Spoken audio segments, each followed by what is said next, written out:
Está começando agora Descubra Seu Cão, com Gelson Leite. E neste episódio, a agressividade canina.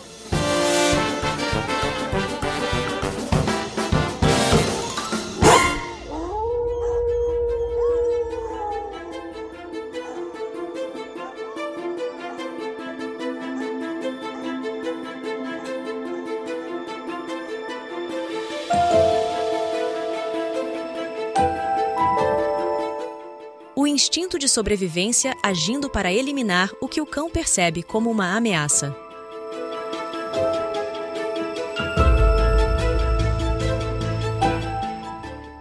Você definiria um cão que morde como agressivo? Então você precisa saber que cães não nascem agressivos. E o ato de morder, muitas vezes considerado inexplicável por pessoas desinformadas, sempre apresenta motivações legítimas do ponto de vista canino. Em outras palavras, em uma situação normal, um cão morderá somente quando todos os seus recados forem ignorados, ou seja, quando não houver outra opção. Seria como dizer, eu avisei, agora chega. Portanto, é incorreto afirmar que um determinado cão agiu com agressividade apenas porque reagiu a uma situação na qual morder foi a última opção. E não poderia ser diferente, pois os cães agem por instinto e por meio de um padrão fixo de comportamento. Portanto, morder faz parte do repertório comportamental dos cães. É uma forma de comunicação. Assim, o que deve ser analisado é o que estimulou o cão a morder, sempre tendo em mente que o comportamento é um estado temporário e adaptativo, uma resposta ao que é experimentado. A melhor atitude, portanto, é buscar detectar os chamados gatilhos, ou seja, os estímulos, as emoções responsáveis pela ação agressiva. Por sua própria natureza, cães não gostam de intimidar outros animais ou pessoas. É importante lembrar que eles sempre buscarão evitar o conflito ao invés de provocá-lo. E eles fazem isso emitindo sinais que tornam previsível sua disposição para evitar o embate, como apresentado em linguagem canina, apaziguamento.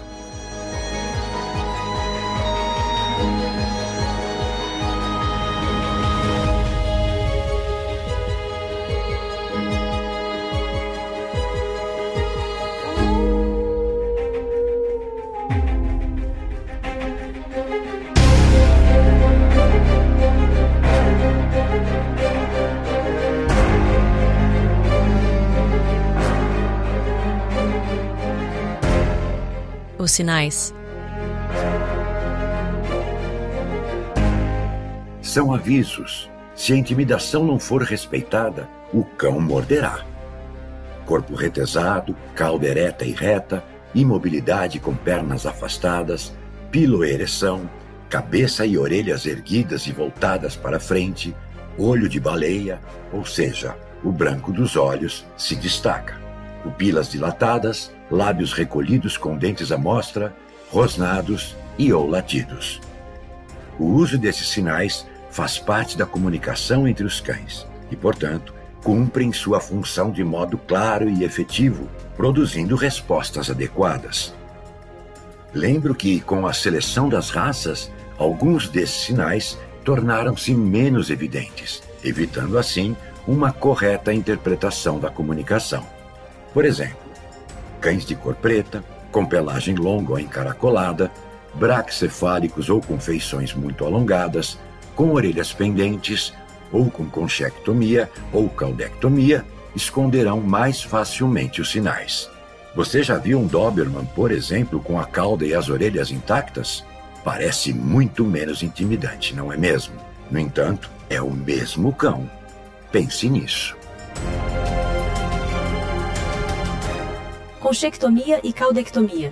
Corte de orelhas e cauda dos cães. Prática proibida, desde 2013, por lei federal, com penas de detenção e multa.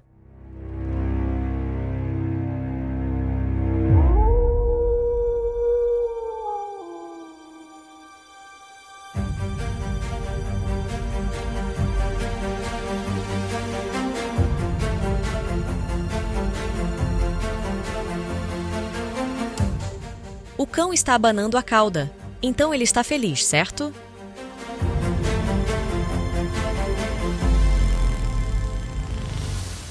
Errado. Abanar a cauda não significa necessariamente que o cão está feliz. Tudo que um rabo abanando significa é que o cão está excitado.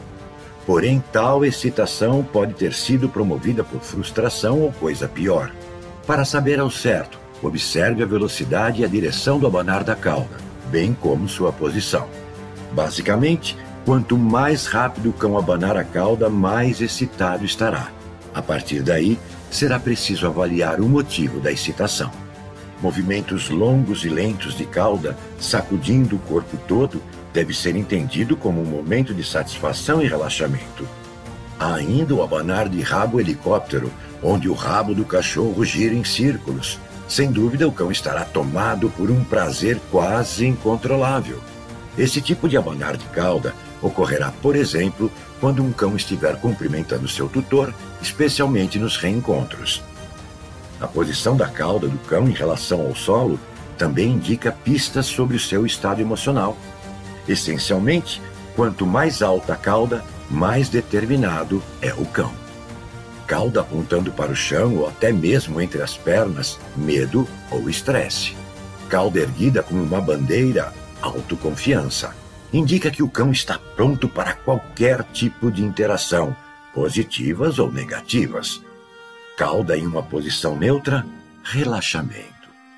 Não se deve esquecer, no entanto, que algumas raças, como o Chow Chow, por exemplo, têm a cauda curvada naturalmente sobre as costas, enquanto raças como o Galgo italiano têm uma posição de cauda muito baixa.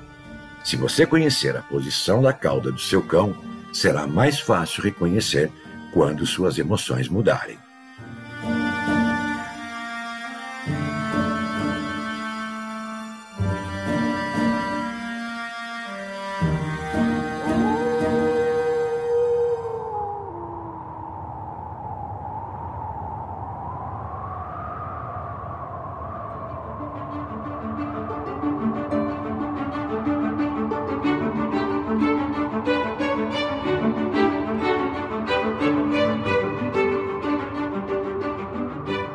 Piloereção.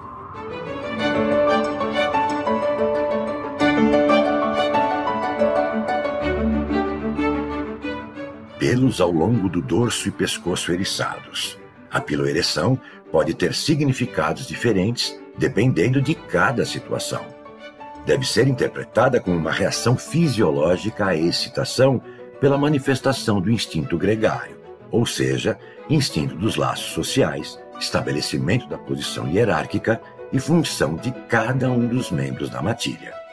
Nesse caso, a melhor interpretação seria: tudo bem, eu deixo, mas não abuse se não quiser me enfrentar.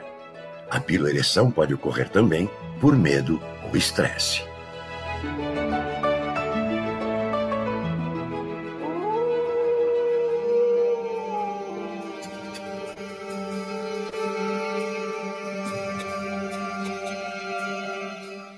Ameaça.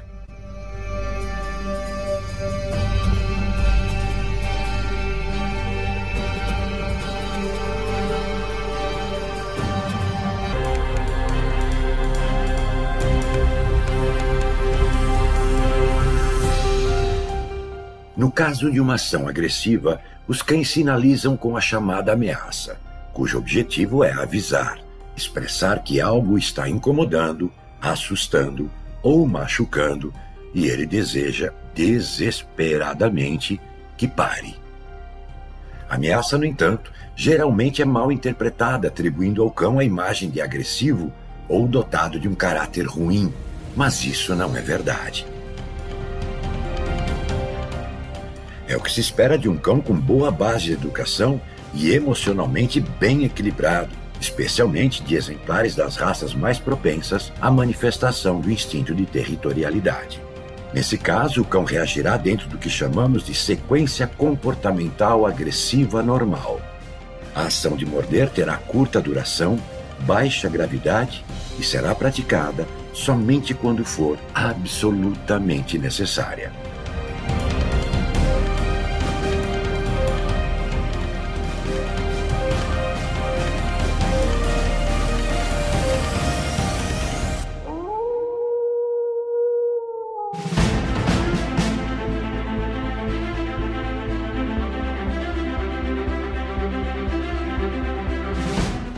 Distância crítica.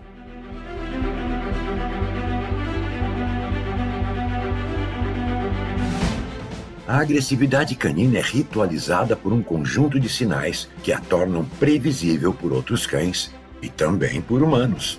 Saiba que entre os cães existe algo chamado distância crítica, que nada mais é que o ponto limite entre a ameaça e a mordida. É preciso permitir ao cão que ele use esse ponto para ritualizar a ameaça, recuando e avançando, o que será impossível se estiver preso a uma corrente, por exemplo. Pois bem, você já percebeu que a distância crítica é elemento importante da comunicação canina, definindo o cão como um bom guardião que morderá se necessário e não por qualquer outro motivo.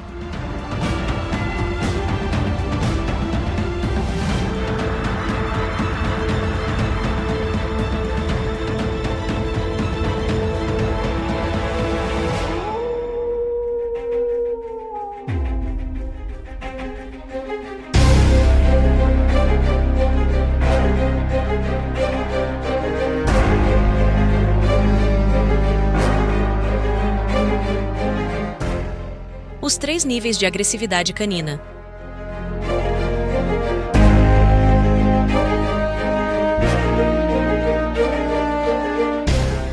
Leve. O cão rosna, mostra os dentes. Moderada. O cão ameaça lançando-se na direção do outro cão ou humano para estabelecer a chamada distância crítica. Grave. O cão morde.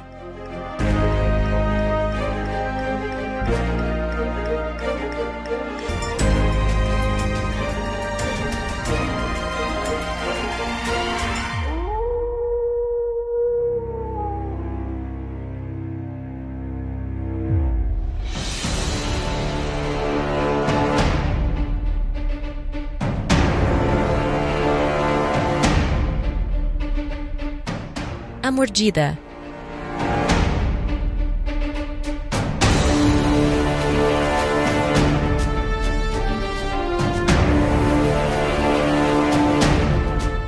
É durante as primeiras 8 semanas de vida que os filhotes aprendem a dosar a intensidade da mordida. E como isso ocorre? Por meio das desajeitadas e divertidas lutas entre irmãos de ninhada e também do aprendizado mordida inibida. O ato de morder poderá apresentar maior ou menor força e duração. Dependerá basicamente de cada situação, ou seja, da reação combativa ou submissa do oponente. O mais importante é saber que a mordida não tem o objetivo de matar, exceto em 2 casos: na caça e no ataque de cães treinados para a guarda, que mesmo diante da submissão do oponente, somente cessarão a investida sob o comando do tutor ou treinador.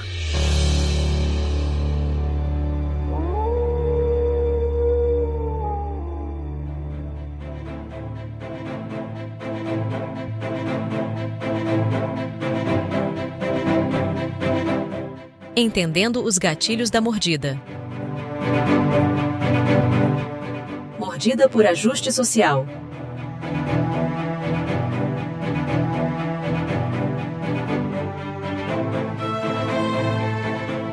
Entre os cães, essa manifestação é utilizada para definir uma posição hierárquica ou estabelecer o controle sobre um determinado recurso, como alimento, objeto, por exemplo. Você conhece alguém que já se queixou da reação agressiva do cão ao tentar retirá-lo da poltrona onde ele se deita todas as noites? Pois é, já tratamos desse assunto no episódio Socialização. Esse comportamento cessa quando um dos dois adota uma postura submissa, desiste ou foge.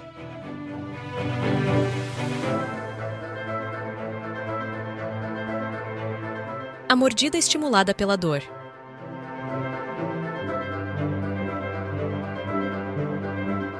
Nada é tão eficiente quanto a dor para estimular um cão a morder. Esse tipo de estímulo geralmente ocorre quando machucamos ou promovemos dor em um cão, sem querer, é claro, como pisar em uma de suas patas durante a caminhada, por exemplo. Evidentemente, não houve a intenção de imputar dor, mas ainda assim o cão morderá para se livrar dela ou do que a está causando. Por isso devemos sempre redobrar a atenção com cães idosos, doentes ou convalescentes, que são mais suscetíveis à dor, situações que envolvam crianças e cães e com nossas próprias atitudes.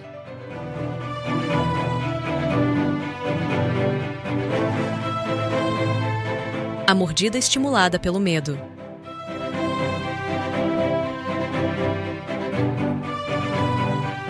Entre os estímulos que levam o cão a morder, o medo é o mais frequente. Isso ocorre porque, infelizmente, muitos tutores ignoram completamente a natureza canina e submetem seus cães a situações que funcionam como verdadeiros gatilhos do medo, estimulando-os, é claro, a morder. Exemplos. Objetivando punir o cão por destruição ou furto de um objeto da casa, o tutor o persegue, deixando evidente sua indignação. Dominado pelo medo, o cão se esconde embaixo de um móvel. Sem a opção da ameaça, não restou outra solução a não ser morder a mão do tutor, que tentou retirá-lo de seu esconderijo à força. Outra situação bastante comum é a do tutor acorrentar o cão alegando que isso estimulará seu instinto de proteção da casa e das pessoas da família. Será mesmo? É claro que não. Lamento informar que ter um cão preso a uma corrente o dia inteiro pode até ser tranquilizador para o tutor. Porém, mais cedo ou mais tarde, ele terá de enfrentar uma situação que considero extremamente perigosa. Há de ser mordido por um cão não socializado, medroso e frustrado, ou seja, pelo seu próprio cão. Quem deseja ter um cão para a guarda deve eleger um exemplar de uma das raças selecionadas para essa função, que muito provavelmente, ao atingir a idade adulta, terá naturalmente desenvolvido o comportamento de proteção do ambiente onde vive e das pessoas da casa. Isso porque os cães possuem instintos, como o instinto de territorialidade. Há ainda tutores que batem em seus cães na tentativa de corrigir comportamentos indesejados, geralmente estimulados por eles mesmos.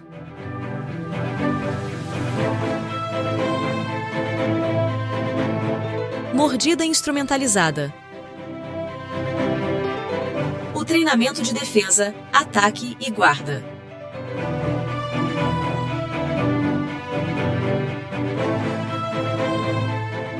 Você não vê esse tipo de treinamento com bons olhos porque entende que ensinar um cão a morder o torna agressivo, certo? Então está na hora de entender qual a sua finalidade e como é, ou deveria ser, realizado. Esta é a mais perigosa forma de morder de um cão, porque elimina o ritual da ameaça. O objetivo desse treinamento não é o de estimular o cão a simplesmente morder. Busca ensiná-lo a defender e atacar, preparando-o para executar de modo absolutamente eficiente a guarda de pessoas, propriedades e outros bens. E quando digo eficiente, estou me referindo a características que considero fundamentais no treinamento de defesa, ataque e guarda. Buscar com o mais absoluto sucesso o autocontrole do cão e a dominação sobre a força da mordida. Além disso, esse treinamento somente pode ser aplicado por profissionais reconhecidamente aptos para esse trabalho, em locais apropriados e sob a supervisão de clubes especializados e, mesmo assim, a exemplares de raças específicas, com idade ideal, nível de excelência de educação e emocionalmente bem equilibrados.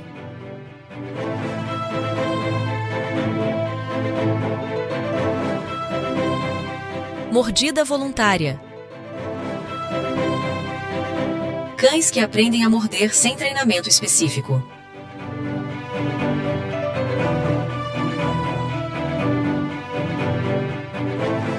Imagine um cão obrigado a enfrentar uma situação estressante repetidas vezes.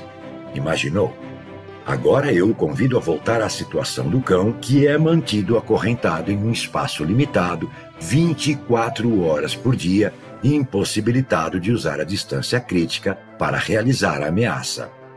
Sem essa opção, ele será condicionado a ignorar a fase da ameaça e simplesmente atacará sem qualquer previsibilidade.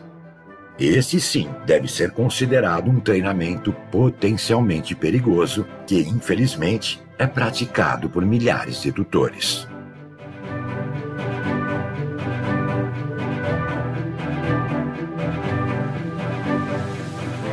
Mordida redirecionada. Uma ação reflexa.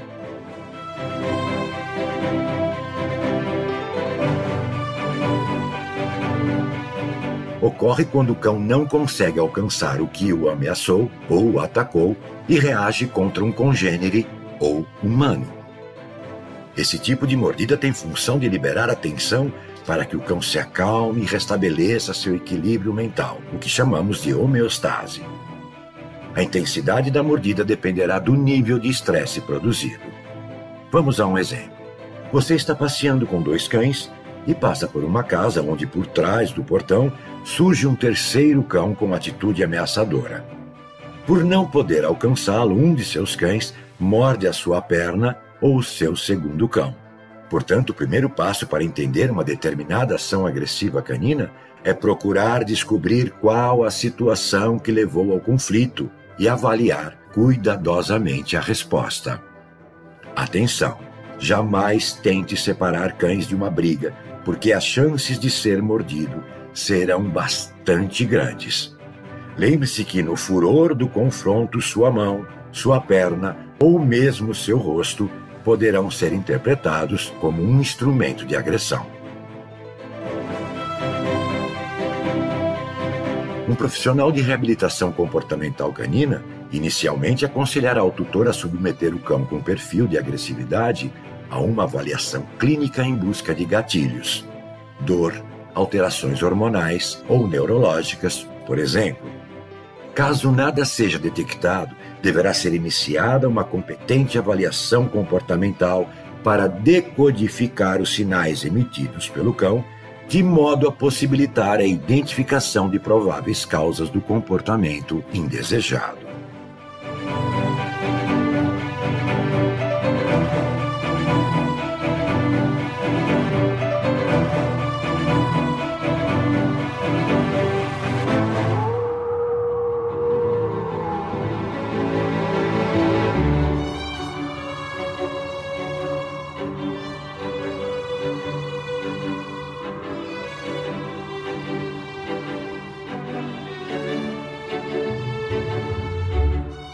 Identificando os estímulos.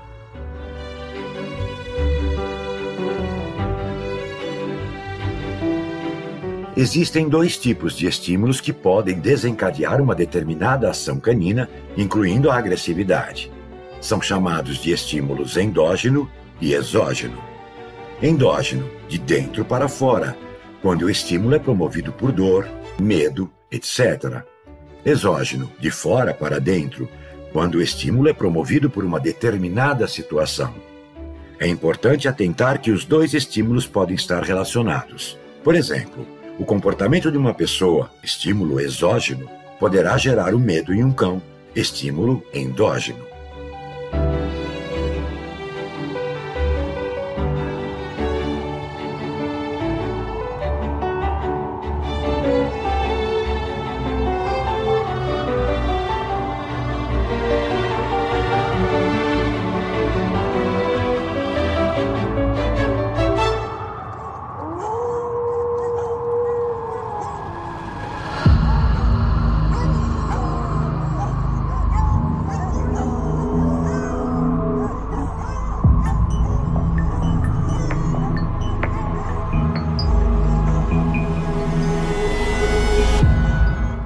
Reabilitação comportamental de cães agressivos.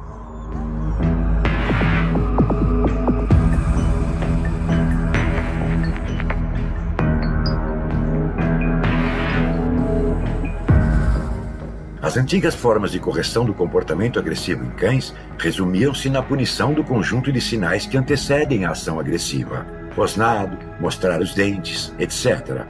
Ora, por meio da punição, cães poderão deixar de exibir tais sinais. Mas será que podemos chamar isso de reabilitação? É claro que não. Será apenas uma camuflagem da ritualização que antecede a mordida.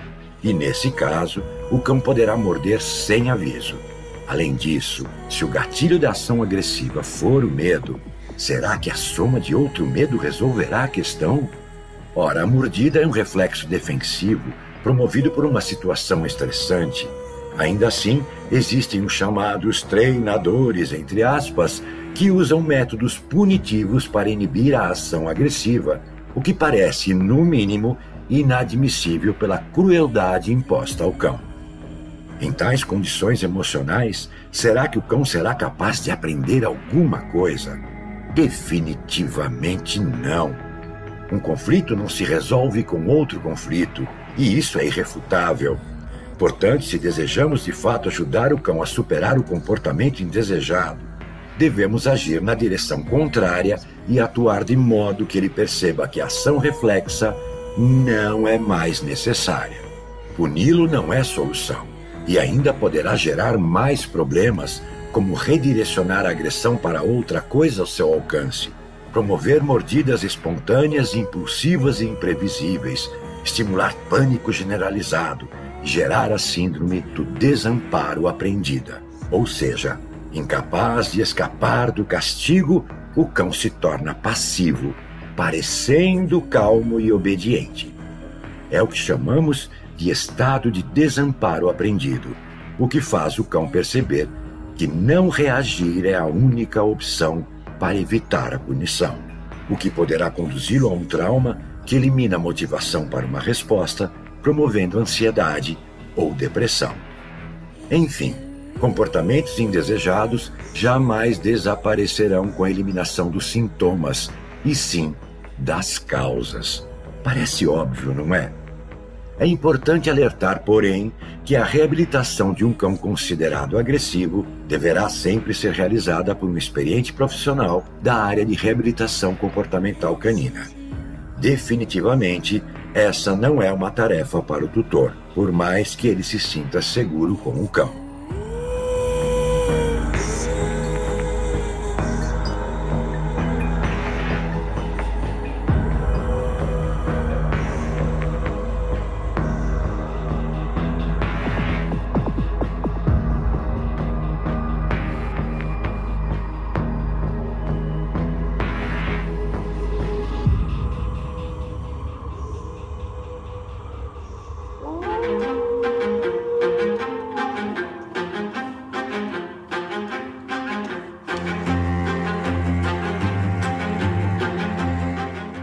Por que um cão desenvolve ações agressivas?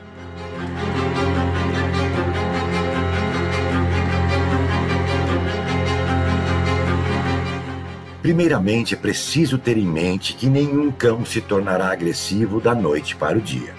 Esse tipo de comportamento geralmente tem origem na repetição de emoções negativas, tais como medo, ansiedade, insegurança, etc., além de distúrbios neurológicos, desequilíbrios hormonais, dor, insatisfação das necessidades primárias, físicas e mentais, técnicas inadequadas de treinamento, treinamentos coercitivos baseados em punição, ou uma combinação dessas causas. Outro dia, assistindo a um vídeo na internet, fiquei pasmo ao ver um profissional de reabilitação comportamental canina parado diante da porta da residência de um tutor, segurando uma vassoura. Segundo ele, estava lá atendendo ao chamado do tutor para ajudá-lo com o comportamento agressivo de seu cão, e a vassoura serviria para sua proteção. Evidentemente, utilizando diariamente o método natural de reabilitação comportamental e educação canina, aquilo para mim pareceu bastante estranho. Surgir diante de um cão que reage negativamente a pessoas que ele não conhece em seu território e ainda segurando nas mãos uma vassoura. Se eu fosse um cão, eu me sentiria ameaçado. Primeiramente, eu teria entrevistado o tutor, buscando descobrir informações sobre a origem do cão, com que idade foi adotado ou adquirido, como foi criado até aquele momento e quais situações e ambientes funcionam como gatilhos do comportamento indesejado, antes de aparecer diante dele com uma vassoura. Pois é, quem já testemunhou na TV educadores caninos mundialmente conhecidos invadirem os territórios de cães considerados agressivos com uma tampa de lixeira nas mãos ou uma raquete de tênis, não deveria se espantar com uma vassoura. Pode ser até que o método do educador canino tenha funcionado, não assistir ao vídeo mostrando resultados obtidos, mas por que submeter o cão a esse nível de estresse? Vejo isso como realizar uma cirurgia no paciente sem anestesia.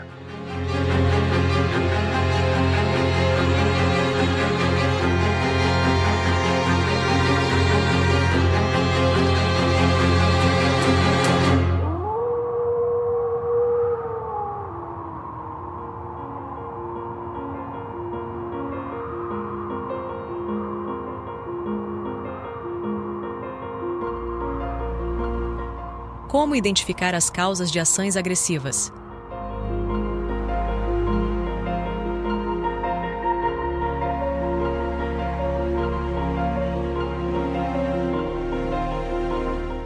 Identificar com exatidão as causas da agressividade canina não é uma tarefa fácil. Porém, é possível alcançar esse objetivo determinando em quais situações esse comportamento se expressa, ou seja, quais são os possíveis gatilhos da ação agressiva.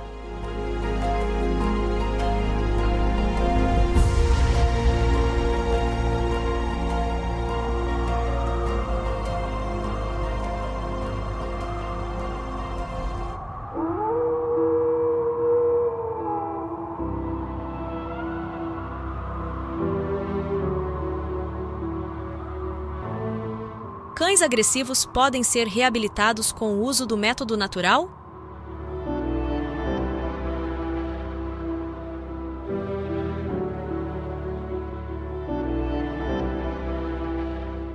Sim, e não conheço outra maneira de reabilitá-los.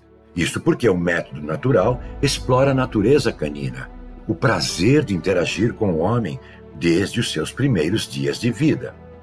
Reabilitar um cão significa resgatá-lo de uma ou mais situações de sofrimento físico ou mental e devolver a ele o equilíbrio emocional e, consequentemente, o prazer de viver e interagir com tudo ao redor nas mais diversas situações e ambientes.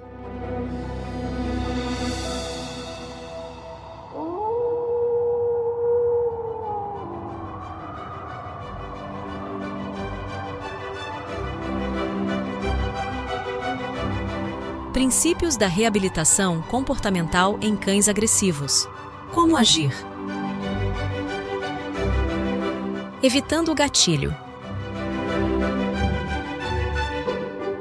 Objetivo: evitar a situação que conduz o cão ao desconforto e, consequentemente, à ação agressiva ou defensiva.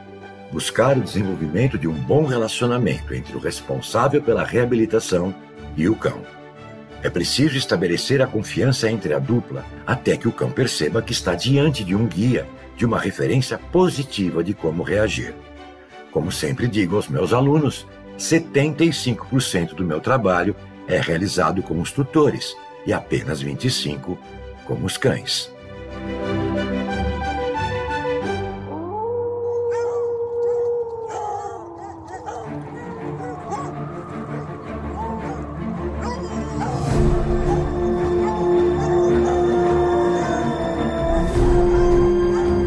Definir atividades capazes de fazer o cão diminuir o estado de alerta.